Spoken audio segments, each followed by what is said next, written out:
Salut les readers, c'est Mathieu, j'espère que vous allez bien. Bienvenue sur ma chaîne Booktube pour une vidéo Mon carnet livresque, le petit rendez-vous faire le point sur mes lectures passées. Je vais vous présenter 4 livres que j'ai lus au mois d'avril.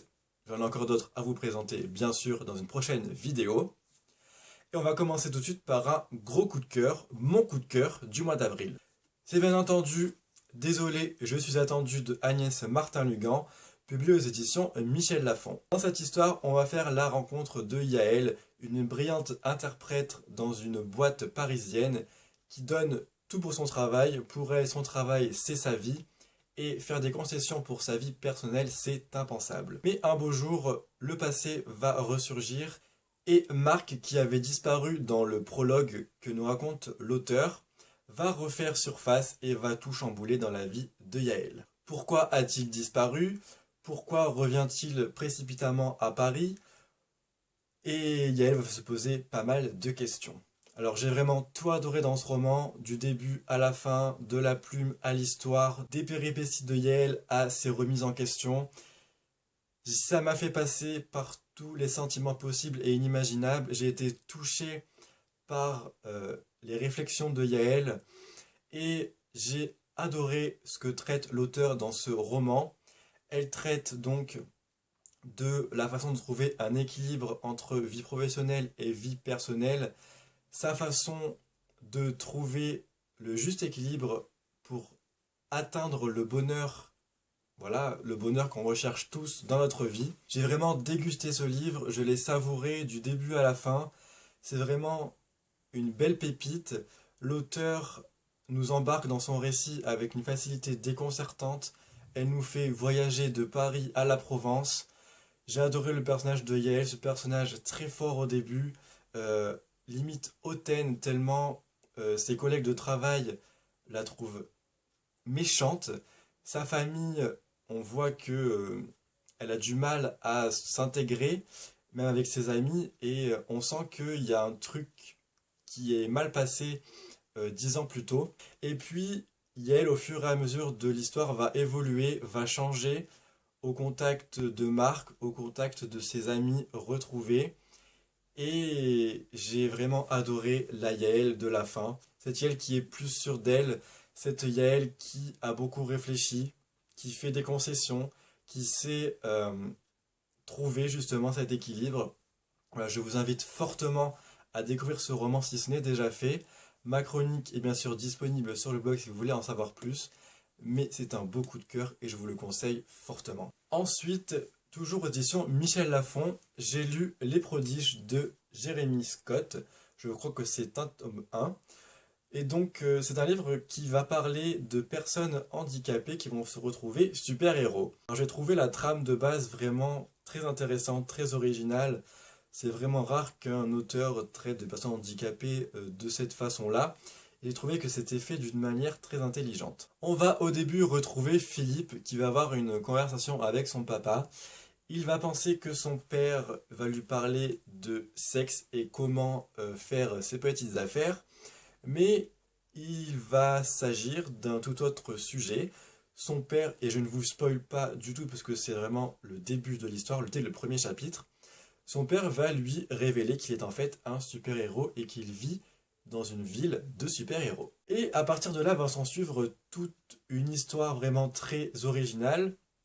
Philippe va aller dans une école de super-héros et il va faire la rencontre de potentiels amis, tous handicapés autant que lui, j'ai envie de dire, puisque Philippe est aveugle. Et ensemble, ils vont apprendre à terrasser le mal de la ville. Alors j'ai vraiment trouvé le roman peut-être au début un petit peu long, puisque avant que l'action s'installe, il faut vraiment un petit peu de temps. Mais dès que ça s'installe, j'ai trouvé que le récit montait crescendo, que l'action se mariait bien au récit, que l'auteur amenait sa petite touche d'originalité au roman, avec les pouvoirs de chacun. On va avoir un point de vue interne avec le personnage de Philippe, mais ça ne nous empêche pas d'avoir une certaine richesse avec les autres personnages, puisque à travers les yeux de Philippe, on va se rendre compte que ses amis, ceux qui ont d'autres pouvoirs, enfin méga pouvoirs, sont très intelligents, notamment un personnage dont j'ai oublié le nom, mais c'est grâce à lui que l'intrigue va avancer et qu'ils vont faire des petites trouvailles pour terrasser le mal. Le roman, c'est un mélange de fantastique, d'enquête un petit peu, j'ai envie de dire, policière à la Sherlock Holmes, puisque les propres adolescents vont faire leur enquête sur le mal que personne ne voit dans la ville. Et ça, c'est très bien trouvé, puisque c'est en quelque sorte une seconde petite intrigue ajoutée à l'histoire. Pour ma part, je lirai la suite avec grand plaisir puisque l'auteur nous fait des révélations de dingue dans le dernier tiers et franchement c'est très bien trouvé de sa part. C'est un roman très entraînant, jeunesse je pense pas, je dirais plutôt entre le jeunesse et le young adulte puisque les personnages ont 12 ans mais la plume de l'auteur est assez adulte j'ai trouvé. C'est ce qui rend le récit un petit peu plus mature. Donc voilà, pour ma part, très bonne lecture et je vous recommande ce livre avec un vif engouement. Ensuite, j'ai lu un livre d'un tout autre genre puisque j'avais envie d'une lecture un petit peu plus légère, même si c'est pas vraiment une lecture légère en soi. J'ai donc pris le livre Sauveur et Fils saison 1 de Marie-Aude Muraille, publié aux éditions de l'École des loisirs. On va suivre Sauveur Saint-Yves qui est un psychologue noir d'origine antillaise et qui mesure 1,80 m. C'est un psychologue qui détonne un petit peu de la normale puisqu'on a l'habitude de se voir dans les clichés qu'on peut avoir, un psychologue blanc, un petit peu vieux, un petit peu rabougri. Mais là, les clichés sont dépassés. Et on va suivre aussi son fils Lazare qui a 8 ans, qui est un petit peu délaissé par son père puisqu'il a beaucoup de travail.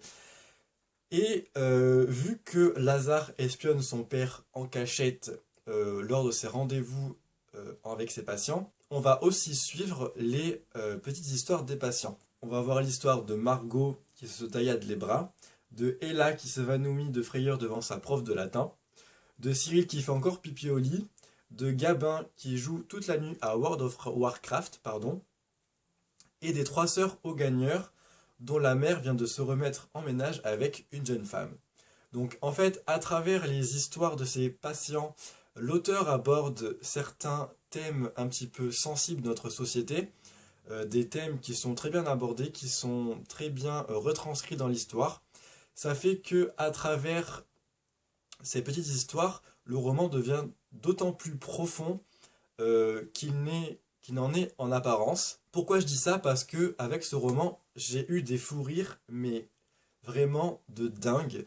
Du début à la fin, je n'ai pas arrêté de rire. Les personnages ont une répartie impressionnante et une franchise, surtout les enfants, ont une franchise mais à couper le souffle. Et donc, à travers cet humour, les thèmes qui sont contrebalancés sont vraiment très profonds.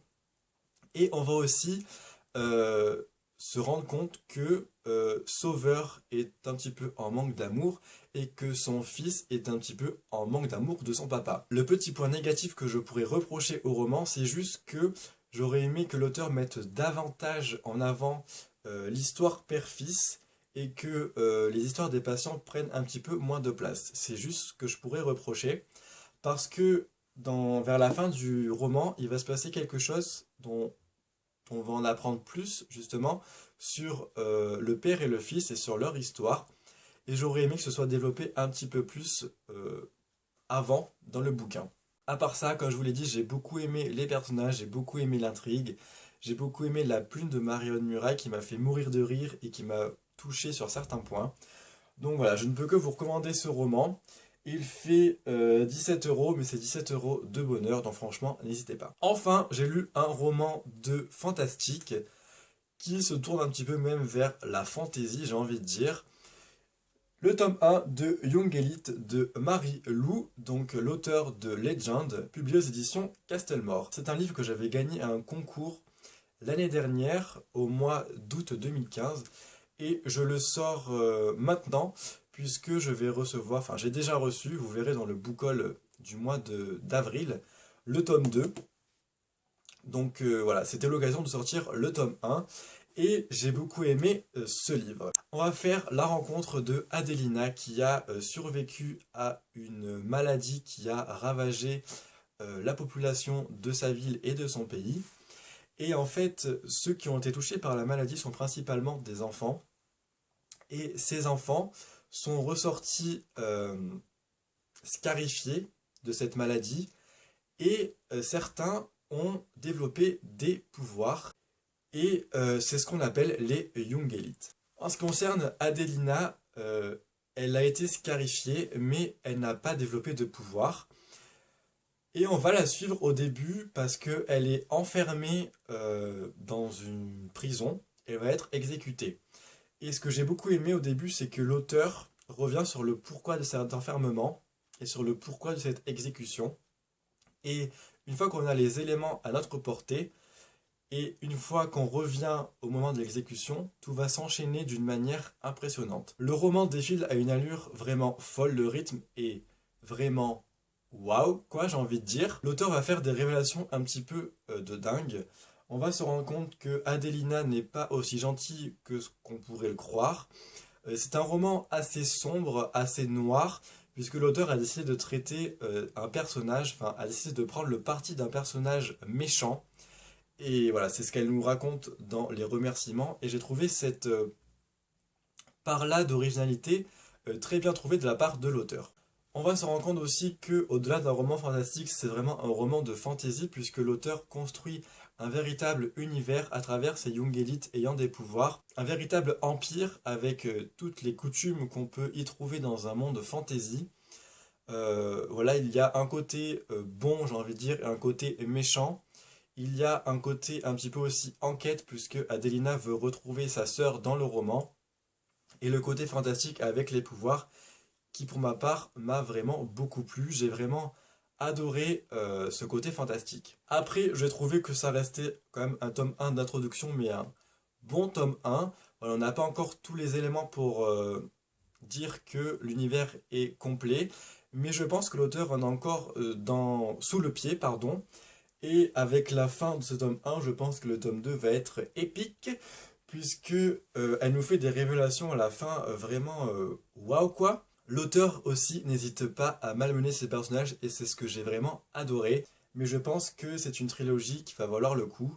Donc voilà, encore une très bonne lecture. Voilà, c'en est fini pour cette vidéo, j'espère qu'elle vous aura plu. N'hésitez pas à me dire si vous avez lu ces livres et ce que vous en avez pensé. Ça me fera toujours plaisir de répondre à vos commentaires. Je vous souhaite de passer une très bonne semaine, faites de très belles lectures et je vous dis à très bientôt pour une prochaine vidéo. Salut les readers!